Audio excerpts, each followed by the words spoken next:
नमस्कार, स्वागत है आपका कम्युनिटी निवेश में, जहां हम आपको न सिर्फ कम्युनिटी बाजार की खबरों से रूबरू कराते हैं बल्कि बेहतर ट्रेडिंग कॉल्स भी हम आपके लिए लेकर आते हैं। आपके पास कोई भी सवाल हो तो आप हमें पूछें। हमारा नंबर है 9136934058 पर। इस नंबर पर अपना नाम, अपने शहर का नाम और अपने कम्युनिटी से जुड़े हुए सभी सवाल आप भेज सकते हैं। साथ ही आप हमारे social media page Facebook, Twitter और इंस्टाग्राम के जरिए भी अपने सवाल हमें भेज सकते हैं। आज अगले आधे घंटे तक हमारे साथ दो मेहमान होंगे जो आपके सवालों के जवाब देंगे। अजय केडिया हैं केडिया कमोडिटीज से और वीरेश हिरेमत है फिनलिट कंसल्टिंग प्राइवेट लिमिटेड से। लेकिन चलिए सबसे पहले बुलेटिन की शुरुआत हम कर लेते हैं गेहूं के साथ, क्योंकि गेहूं को लेकर जो सरकारी खरीद की जो हुई प्रोक्योरमेंट की जो रिपोर्ट आ रही है वो काफ़ी इनकरेजिंग है। अब तक गेहूं की सरकारी खरीद 7 मई तक 41% तक बढ़ गई है और ये बढ़कर 247 लाख टन के आसपास हुई है। और सरकार का जो लक्ष्य है वो है 341 लाख टन का। जो 3 मेजर स्टेट्स हैं, पंजाब, हरियाणा और एमपी, इन तीनों राज्यों में जो सरकार का जो लक्ष्य है वो 85% तक खरीद पूरा हो चुका है। इस पर और बात करने के लिए हमारे साथ अजय जैन है, गेहूं कारोबारी है। अजय जी, क्या वजह है अचानक से काफी बम्पर खरीदारी हो रही है? नमस्कार विष्णु जी। बम्पर खरीदारी तो सरकारी अनुमान के हिसाब से ये अपेक्षित है, पर फिर भी सरकार का जो लक्ष्य है 342 लाख टन का, उसको प्राप्त करना अब असंभव प्रतीत हो रहा है। और जैसे जैसे समय निकलता जा रहा है, सरकारी कांटों पर किसानों का पहुंचना बहुत ही कम हो गया है। इनफैक्ट मध्य प्रदेश में तो जो समर्थन मूल्य की खरीदी 10 मई तक चलने वाली थी, अपने लक्ष्य को प्राप्त न करने के कारण सरकार ने उसे 20 मई तक आगे भी बढ़ाया है, क्योंकि मध्य प्रदेश अभी भी काफी लक्ष्य से करीब 16-17 लाख टन पीछे है। और इसीलिए सरकार ने अच्छे स्टेप्स उठाते हुए एक वेयर हाउस से गेहूं की निकासी को भी प्रतिबंधित कर दिया 4-5 दिन पहले, और आज समर्थन मूल्य पर खरीदी की डेट को भी 10 मई से बढ़ाकर 20 मई कर दिया गया है। लेकिन बावजूद उसके भी सरकार के लक्ष्य से 20-22% खरीदी कम होने का अंदेशा हमें लग रहा है। ओके, 20-22% कम हो सकता है। लेकिन सर, अभी पिछले साल हालांकि लोअर बेस रहा होगा, इस वजह से काफ़ी ज़्यादा दिख रहे थे। एमपी शुरुआती दौर में वहाँ पर खरीदारी कम हो रही थी, लेकिन वहाँ पर भी अब जो नंबर्स दिख रहे हैं वो अच्छे हैं, काफ़ी पिछले साल के मुकाबले काफ़ी ज़्यादा दिख रहे हैं। सिर्फ यूपी छोड़ दें तो बाकी राज्यों में स्थिति तो बेहतर लग रही है। जो मेजर स्टेट है पंजाब, हरियाणा, एमपी, यहाँ पर जो उनका टारगेट है सरकार का, उसमें से तो 85% खरीदारी हो चुकी है। हो चुकी है, लेकिन समय जैसे जैसे नजदीक आ रहा है, अब किसानों का सरकारी कांटों पर पहुंचना बहुत ही कम हो गया है। इनफैक्ट मध्य प्रदेश में तो इक्का दुक्का किसान ही अब समर्थन मूल्य पर अपना गेहूं तुलवाने के लिए सरकारी कांटों पर जा रहे हैं।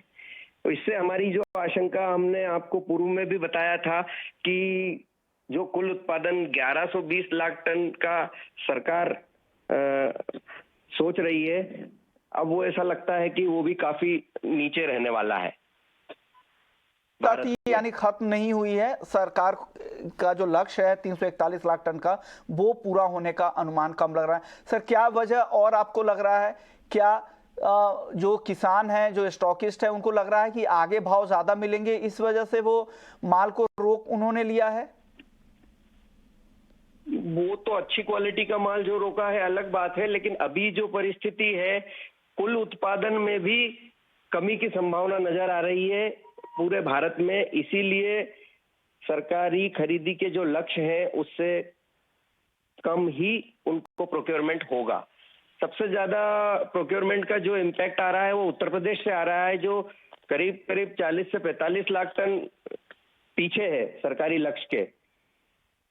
बाकी मध्य प्रदेश में 16-17 लाख टन कम है, जो लक्ष्य है उनका 80 लाख टन का, उसके सामने। हरियाणा में 75 लाख टन के लक्ष्य के सामने 62 लाख टन अभी तक खरीद चुकी है सरकार। और गुजरात में 132 लाख टन के लक्ष्य के सामने 117 लाख टन अभी तक खरीदी हो चुकी है। ओके सर, उत्पादन को लेकर और पिक्चर क्या क्लियर हो गया है? जो सरकार का जो लक्ष्य है कि 1120 लाख टन का, क्या उसके आसपास उत्पादन रह सकता है या उससे कितना कम उत्पादन की संभावना है? अभी जो सामने दिख रही है परिस्थिति, उस हिसाब से सरकारी लक्ष्य से काफी कम रहने वाला है। करीब 5-6% उत्पादन हमारे हिसाब से कम रह सकता है, जिसकी अंदेशा फरवरी का जो हीट वेव हुआ था उस समय से ही नजर आ रहा था। और ट्रेड में सबको लग भी रहा था कि ये उत्पादन 1050-60 लाख टन तक सिमट सकता है। ओके, यानी उत्पादन को लेकर भी चिंता है। और सरकारी खरीद के जो ये आंकड़े आपको ज्यादा इसलिए दिख रहे हैं कि ईयर ऑन ईयर बेसिस पे इसे कंपेयर किया गया है, क्योंकि पिछले साल का बेस काफी कम था, इस वजह से ये नंबर आपको ज्यादा दिख रहे हैं। लेकिन अजय जी ग्राउंड पे कारोबार करते इनको पता है कि खरीदारी की जो स्थिति है उसमें सरकार का लक्ष्य पूरा होना असंभव दिख रहा है, और हो सकता है कि सरकारी लक्ष्य 20% कम प्रोक्योरमेंट ही इस साल हो पाए। शुक्रिया अजय जी, आपने वक्त निकाला और स्थिति पे क्लैरिटी दी, क्या स्थिति है ग्राउंड की। और जो ये नंबर दिख रहे हैं, ये इस नंबर को समझ के आप ऐसा नहीं करें कि ये बम्पर खरीदारी है, पिछले साल से कंपेयर किया गया है, इसलिए अब नंबर आपको ज़्यादा दिख रहे हैं। चलिए आगे बढ़ते हैं और बाकी अब नॉन एग्री मार्केट का रुख कर लेते हैं। हमारे साथ कई सारे दर्शक भी हैं जिनके सवाल आ चुके हैं। सबसे पहला एक चेक ले लेते हैं गोल्ड और सिल्वर में। यहाँ पर धीरे धीरे खरीदारी अब बढ़ रही है।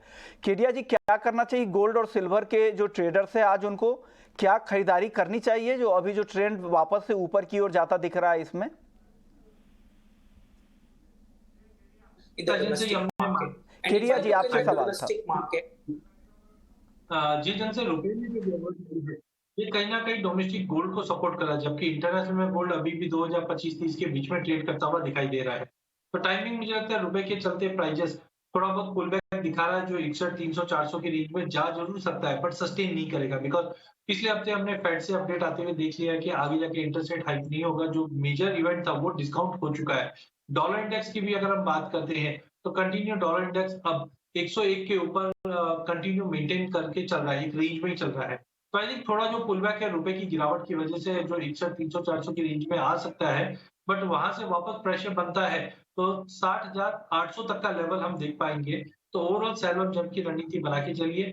इन्फ्लेशन के नंबर जो कल रिलीज होंगे उसके बाद ज्यादा क्लैरिटी दिखाई देगी मार्केट में, बट 61-400 का रेंज अच्छा है, वहां पे आप वापस बिकवाली करके चल सकते हैं। यानी कल जो यूएस सीपीआई के जो नंबर आने वाले हैं उसके बाद ही आप एक डिसाइसिव मूव देखने को मिल सकता है, क्योंकि फेड वहां से काफी क्यूज ले सकता है। हालांकि जून को लेकर यही अब तक अनुमान लगाया जा रहा है कि ब्याज दरों में जो बढ़ोतरी का सिलसिला था वो हो सकता है फेड रोक दे, और उसके बाद वाली बैठक में कटौती की भी संभावना अब बनती जा रही है। चलिए अब वीरेश जी आप बताइए, गोल्ड और सिल्वर के ट्रेडर्स क्या करना चाहिए? क्या शाम के लिए खरीदारी करके जाना चाहिए इन लेवल्स पे? हाँ जी विश्व मोहन, मेरा पूरा एक शाम का सेशन के लिए के बाइंग का सलाह रहेगा। हमें लगता है मार्केट यहाँ से अराउंड 61,500 टू 61,600 का लेवल तक जा सकता है। जैसे अजय जी बताया था, जो कल सीपीआई डेटा आने वाला है उसके बाद क्लैरिटी मिलेगा पूरा मार्केट को, तब तक के लिए मार्केट एक मोमेंटम में रहेगा। सो शाम का ट्रेडिंग सेशन के लिए बाइंग ऑन डिप्स करके जा सकता है 61,500 टारगेट के लिए। तो ये व्यू शाम के सत्र के लिए गोल्ड और सिल्वर को लेकर है। चलिए अब कुछ सवाल जवाब ले लेते हैं। सबसे पहले कॉलर हमारे साथ आशीष है, जिनका सवाल हमारे पास सबसे पहले आया था कानपुर से। जिंक पर जाना चाह रहे हैं कि इस हफ्ते जिंक में क्या करना चाहिए? क्या करना चाहिए केडिया जी जिंक में इस हफ्ते? देखिए पूरे हमने काफी बड़ी गिरावट प्राइसेस में देखी, बट मल्टीपल ऑफ टाइम हमने देखा 232, 231 के सपोर्ट से मार्केट उठता हुआ दिखाई दिया है।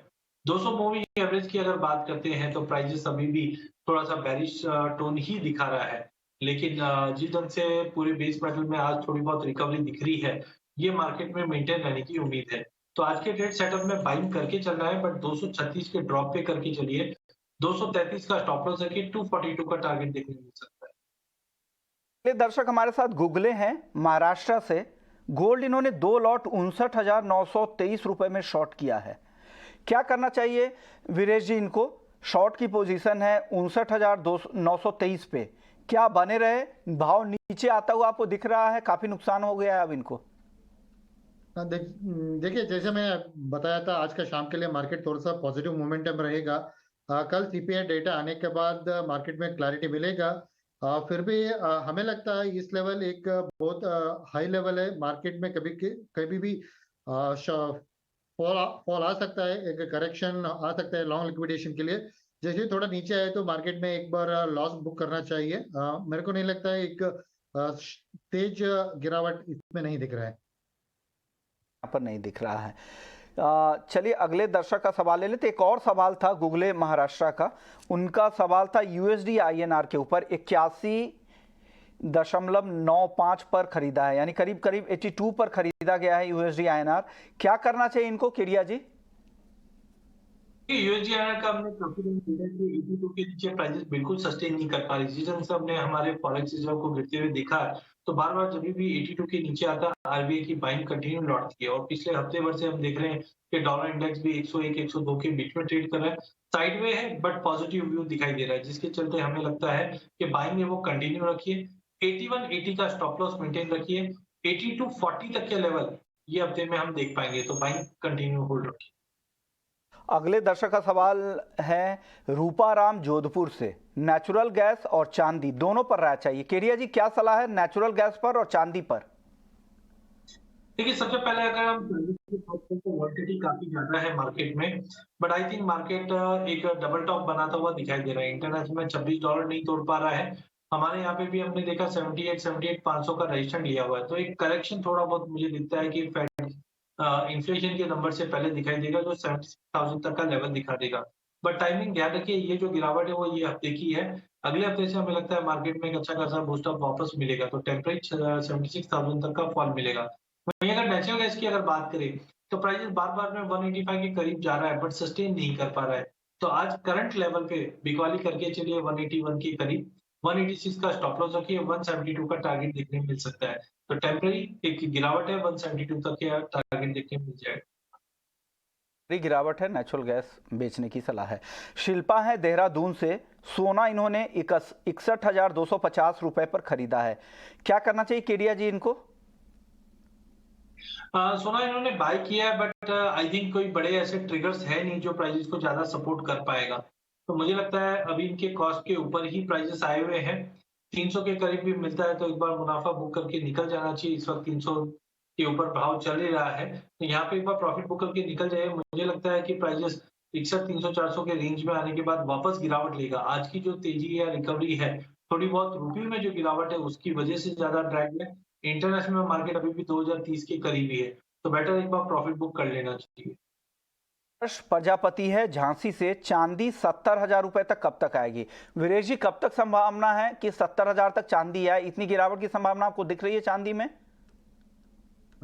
मेरे को इतना बिल्कुल नहीं दिख रहा है इस लेवल पे, क्योंकि मार्केट पिछले हफ्ते ऑल टाइम हाई पे छू के आया था। वहां से एक प्रॉफिट बुकिंग हुआ है। मार्केट फिर से 75,000 के आसपास एक स्ट्रॉन्ग सपोर्ट लेने के एक्सपेक्टेशन है। वहां से फिर से बाउंस बैक होगा। मेरे को नहीं लगता है 70,000 फिर से नियर टाइम में आएगा। अगले जो दो दर्शक हैं उनके सवाल बिल्कुल सिमिलर हैं। परवीन गर्ग हैं हिसार से, गोल्ड इन्होंने 2 लॉट 60,800 रुपए में शॉर्ट किया है। और नवीन है काकीनाडा से, इन्होंने भी 2 लॉट गोल्ड का 60,350 रुपए में शॉर्ट किया है। क्या करना चाहिए केडिया जी? 60,800 60,350 ये अलग अलग लेवल है शॉर्ट के दोनों ही दर्शकों के। क्या करना चाहिए इनको अब? देखिए, वैसे तो लॉन्ग टर्म व्यू तो पॉजिटिव है। टाइमिंग मुझे जैसे पिछले हफ्ते में भी हमने देखा था कि प्राइसेस ने 61,850 का लेवल छूने के बाद एक बड़ा गोता लगाते हुए दिखाई दिया, जो 60,250 तक आया था। अब थोड़ा रिट्रेसमेंट जरूर है, तो टाइमिंग मुझे लगता है इनको स्टॉप लॉस मेंटेन करना चाहिए 61,500 का। जब तक प्राइसेस 61,500 का लेवल ब्रीच नहीं करता है, 60,800 850 तक का लेवल दिख सकता है। वहीं अगर जो 60,350 का जो शॉर्ट है, मुझे लगता है थोड़ा इनको एवरेज आउट करना चाहिए, क्योंकि इमीडिएट सपोर्ट जो आ रहा है वो 60,500 तक का ही आ रहा है। तो बेटर है 60,500 तक इनको जो भी शॉर्ट पोजीशन है वो निकल जाए। अगले दर्शक है पवन है हिसार से, ग्वार और धनिया पर राय चाहिए। क्या सलाह देंगे केडिया जी इनको ग्वार पर और धनिया पर? देखिए, धनिया हम काफी ज्यादा काउंटर है। हमने नीचे में जैसे उम्मीद की थी कि 6,300 6,400 का एक बेस बनाना चाहिए। तो आप देख सकते हैं मार्च मंथ के अंदर मार्केट ने 6,300 6,400 के बीच में काफी बड़ा कंसोलिडेशन करके अब रिकवर किया है। साइकोलॉजिकली जब तक 7,050 का लेवल ब्रीच नहीं करता है, मार्केट कंसोलिडेट करेगा। बट जो करंट लेवल है काफी बेहतरीन है लेने के लिए। तो इमीडिएट टारगेट तो 7,150 का रहेगा हफ्ता 10 दिन के अंदर। करंट लेवल में थोड़ा जैसे कल के बाद आज थोड़ा पुल बैक जरूर है, पर जब तक 6,700 के ऊपर मेंटेन है, 7,150 से 7,200 का लेवल धनिया दिखा देगा। हाँ, लेकिन अगर कोई 3 से 6 महीने की व्यू लेकर अगर चलता है, तो I think 6,800 6,900 is very good to buy. 7,800 का टारगेट रहेगा। वहीं दूसरी कमोडिटी है गवार। गवार में हमने काफी टाइम से एक सीमित दायरा देखा है। नीचे में 5500 के नीचे प्राइसेस बिल्कुल सस्टेन नहीं कर पा रहा है, ना ही 5800 के ऊपर सस्टेन कर पा रहा है। कल परसों के अंदर हमने 5850 का लेवल जरूर देखा, बट प्राइसेस सस्टेन नहीं कर पा रहा है। बट उम्मीद है मानसून को लेकर और एक्सपोर्ट्स को लेकर धीरे-धीरे चीजें इंप्रूव होगी और मई मंथ के अंदर 5850 का लेवल तोड़कर होल्ड करने पे हमें 6150 तक का लेवल मिल जाएगा। तो दोनों ही काउंटर में बाय और ड्रॉप की रणनीति बना के ट्रेड कीजिए। महीने भर का व्यू रखते हैं तो अच्छी तेजी बन सकती है। अगले दर्शक हमारे साथ किसान है, मंजीत सिंह नाम है, राजस्थान से। जानना चाह रहे हैं कि कॉटन में क्या करें, क्या करना चाहिए केडिया जी इनको कॉटन में? देखिए कॉटन में काफी मिला-जुला ट्रेंड है। इंटरनेशनल में भी अगर हम बात करें तो प्राइसेस 85-86 सेंट के ऊपर बिल्कुल सस्टेन नहीं कर पा रही है। डोमेस्टिक मार्केट पे भी कंसोलिडेशन है। जो M6 कॉटन कैंडी का कॉन्ट्रैक्ट है वो 62,000 से करीबन 65,000 के बीच में ही ट्रेड कर रहा है। नो डाउट डिमांड कहीं पे भी इंप्रूवमेंट नहीं आ पा रही है। तो टाइमिंग कॉटन में कंसोलिडेशन रहेगा। बट हाँ, अगले अगर हम महीना 2 महीने की बात करें तो सोइंग, मानसून ये फैक्टर्स है जो प्राइसेस को सपोर्ट करेगा। वहीं कॉटन सीड ऑयल केक की अगर बात करते हैं, यहाँ पे हमें लगता है कि प्राइसेस में जो पुल बैक आया था वो अब पूरा हो चुका है। बिकवाली करके चलिए, 2700 का लेवल तोड़ते हुए 2640 का लेवल फिर से दिखा सकता है। ये दर्शक है दिलीप है नांदेड़ से, इनका भी सवाल कॉटन में का पर ही है कि कॉटन में आगे तेजी आएगी क्या? आपका आउटलुक क्या है कॉटन को लेकर वीरेश जी? मैं अजय जी के राय से एक सहमत हूँ, क्योंकि जिस तरह के मार्केट मूवमेंट हुआ है और नया सीजन शुरू होने वाला है, तब तक क्लैरिटी मिल जाएगा। तब तक के लिए मार्केट में एक कंसोलिडेशन रहेगा विथ नेगेटिव बायस रहेगा। मार्केट में एक थोड़ा सा दबाव आ सकता है हायर लेवल से, क्योंकि ग्लोबल फैक्टर्स भी इंडियन मार्केट के लिए सपोर्ट कर रहे हैं नीचे आने के लिए। तो ओवरऑल मेरे को लगता है मार्केट कंसोलिडेशन विथ नेगेटिव बायस रहेगा। अगले दर्शक हमारे साथ जमील भाटी हैं, चूरू राजस्थान से। क्रूड और नेचुरल गैस में क्या करना चाहिए आज के सत्र में? क्या करना चाहिए वीरेश जी, क्रूड में और एनजी दोनों ही काउंटर में? दोनों काउंटर में मेरा सेलिंग का रिकमेंडेशन रहेगा। क्रूड ऑयल की बात की है तो 6000 के लेवल पे एक बिकवाली कर सकता है 5900 का टारगेट के लिए, और 6050 का स्टॉप लॉस के साथ। जैसे नेचुरल गैस की बात की है तो नेचुरल गैस में भी बिकवाली का सलाह रहेगा 185 लेवल में, 180 का टारगेट और 187 का स्टॉप लॉस के साथ। अगले दर्शक है प्रकाश राय हैं, गंगानगर से। क्रूड का 6000 के स्ट्राइक का कॉल ऑप्शंस खरीदा है इन्होंने, अब क्या करना चाहिए केडिया जी? देखिए क्रूड में मुझे लगता है कि ये हफ्ते में ओपेक का जो स्टेटमेंट आएगा वो काफी इंपॉर्टेंट रहेगा प्रोडक्शन कट के लिए। ऑलरेडी बोला 6000 का इन्होंने कॉल लिया हुआ है। इस वक्त 115 का भाव चल रहा है। भाव 5950 है। हमें लगता है प्राइजेस 6050 से 6100 तक का लेवल दिखा सकता है। तो इनको 80 रुपए का स्टॉप लॉस मेंटेन रखिए। 180 से 200 तक के टारगेट हम 6000 के ऑप्शन में देख पाएंगे। दर्शक है अनिल जैन है, दिल्ली से। चांदी में क्या करना चाहिए, क्या करे चांदी में वीरेश जी? बिल्कुल एक इवनिंग सेशन के लिए बाइंग करके जा सकता है 77,000 लेवल में, 77,600 का टारगेट और 76,700 का स्टॉप लॉस के साथ। दर्शक है प्रशांत है, आसनसोल से। जीरा इन्होंने 35,205 रुपए में खरीदा है, क्या करना चाहिए केडिया जी इनको? देखिए जीरे के फंडामेंटल पूरी दुनिया के लिए काफी स्ट्रांग है। बैलेंस शीट टाइट है। FISS देखा था हमने कि जो 70 लाख बोरी के आसपास का प्रोडक्शन बताया जाता है, इन लॉसेस के चलते कुछ जगह पे 55-60 की बातें हो रही है, जिसकी वजह से हमने ये रैली अप देखा और प्राइसेस में 49,000 का भाव छू चुका है। टेक्निकली सीवियरली ओवरबॉट है। ऐसे कोई कारण नहीं है कि ये लेवल पे मुझे होल्ड करना चाहिए, तो बेटर है प्रॉफिट बुक करना चाहिए। नो डाउट शॉर्टेज वाली ईयर है तो आगे भी तेजी बनेगी, बट टेक्निकली इतना ज्यादा बढ़ चुका है, यहाँ पे मुझे नहीं लगता कोई एग्रेसिव बाइंग वापस लौटेगी। तो टाइमिंग इनको प्रॉफिट बुक कर लेना चाहिए।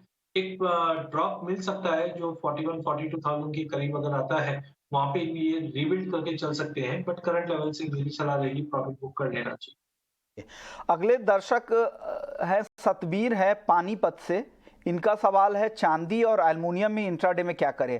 केडिया जी आपके फॉलोअर है, आपसे ही सवाल पूछना चाह रहे हैं। चांदी और एल्युमिनियम इंट्राडे में क्या करना चाहिए आज? देखिए लॉन्ग टर्म में तो डेफिनेटली चांदी में काफी बुलिश हूँ, बट इंटरडे में मुझे लगता है कि प्राइसेस में एक पुलबैक पॉसिबल है। तो आई थिंक 77-800 तक का बाउंस आता है, वहां पे बिकवाली करके चलना चाहिए। 76,000 तक के भी सपोर्ट हम देख पाएंगे, बट कल इन्फ्लेशन के नंबर से उसको जरूर देखिए। वहीं अगर एल्यूमीनियम की बात करें तो पिछले 2 दिन 3 दिन से हम देख रहे हैं कि एल्यूमीनियम को कहीं ना कहीं लोअर लेवल से एक सपोर्ट मिलता हुआ दिखाई दे रहा है। 210 का भाव चल रहा है, करंट लेवल से लेके चलिए 212.50 का टारगेट रहेगा। प्रशांत का एक और सवाल था, वो सवाल रह गया था क्रूड पे। 6,305 रुपए में उन्होंने शॉर्ट कर रखा है, क्या करना चाहिए वीरेश जी इनको क्रूड में?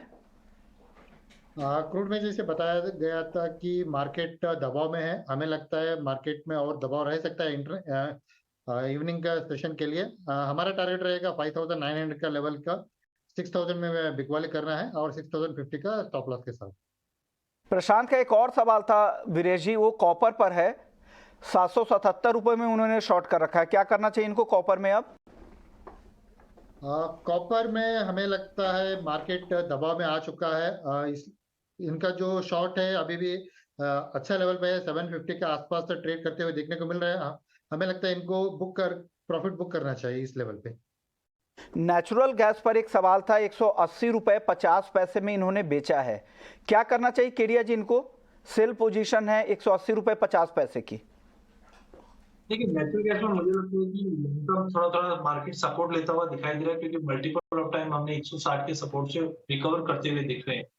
बट टाइमिंग मुझे लगता है आज के लिए ट्रेंड वीक है, तो 186 का स्टॉप लॉस मेंटेन कीजिए, 172 पे प्रॉफिट बुक कीजिए। अगले दर्शक हमारे साथ प्रमोद हैं एमपी से। जीरे में अगले 2 महीने में क्या होगा? वीरेश जी, जीरे का 2 महीने का आउटलुक क्या लग रहा है आपको? देखिए जिस तरह के जीरा का मूवमेंट हुआ है, हमें लगता है मार्केट और भी एक वॉलेटाइल हो सकता है। जैसे अजय जी कहा कि 41-42,000 लेवल तक का मार्केट एक करेक्शन ले सकता है, वहां से फिर से बाउंसिंग बैक करके 48-50,000 लेवल हमें देखने को मिल सकता है।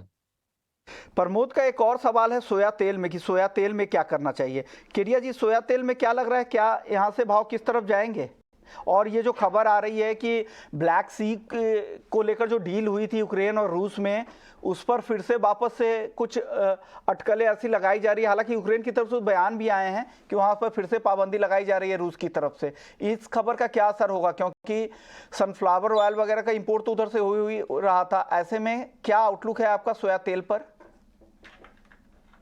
तो ये अपडेट है रशियन यूक्रेन या ब्लैक सी का जो अपडेट है वो कहीं ना कहीं कंसर्निंग है, बिकॉज हमने 2020-21 में भी देखा था, कोविड के टाइम पे भी और पिछले साल भी देखा था, जो लॉजिस्टिक इशू बना था वही एक मेजर कारण बना था जिसकी वजह से एडिबल में बड़ी तेजी थी। फंडामेंटल साइड देखा जाए तो मुझे मंदी लगती है, लेकिन जिस दिन से अभी जो नए डेवलपमेंट रशिया यूक्रेन के बीच में हुए हैं, ये टेम्पररी प्राइसेस को सपोर्ट दे सकती है। बट टाइमिंग अगर हम देखें तो पाम ऑयल के अंदर तो वापस रिकवरी आई है, 3800 का लेवल, 38 रिंगिट का लेवल फिर से रिगेन कर लिया है प्राइसेस ने। तो आई थिंक उसका एक असर डोमेस्टिक ऑयल पे भी टेम्पररी पड़ता हुआ दिखाई देगा। अनलेस अनटिल जो ब्लैक सी का लॉजिस्टिक इशू सॉल्व नहीं होता है, प्राइसेस थोड़ा सपोर्ट लेते हुए चल सकता है। केरिया जी, आपकी फॉलोअर हैं मीरा जैन हैं इंदौर से, सिल्वर में इंट्राडे के लिए आज शाम के लिए कॉल पूछ रही हैं, क्या सलाह है? देखिए वैसे तो मैं पॉजिटिव लेके चल रहा हूँ, बट टाइमिंग मुझे लगता है कि चांदी के अंदर इन्फ्लेशन नंबर के पहले एक गिरावट ले सकता है, तो 77,800 के करीब चल करके चलिए। 800 या 79,000 के स्टॉप लॉस से नई तेजी के लिए 79 का लेवल तोड़ना बहुत जरूरी है। टारगेट 76,000 का रहेगा, तो इन्फ्लेशन नंबर से पहले एक करेक्शन ड्यू है। आशीष हैं राजस्थान से, गोल्ड इन्होंने शॉर्ट किया है 61,050 रुपए पे, और कॉपर में भी इंट्राडे के लिए कॉल पूछ रहे हैं। वीरेश जी सलाह दे दीजिए, गोल्ड शॉर्ट है 61,050 रुपए पे और कॉपर में इंट्राडे के लिए कॉल जानना है। गोल्ड में एक बार शाम का ट्रेडिंग सेशन तक का वेट कीजिए, मार्केट में एक करेक्शन ड्यू है। फिलहाल मैंने बाई का रिकमेंडेशन दिया हुआ है, फिर भी कल जैसे सीपीआई डेटा आने वाला है उसके चलते मार्केट में एक दबाव आ सकता है।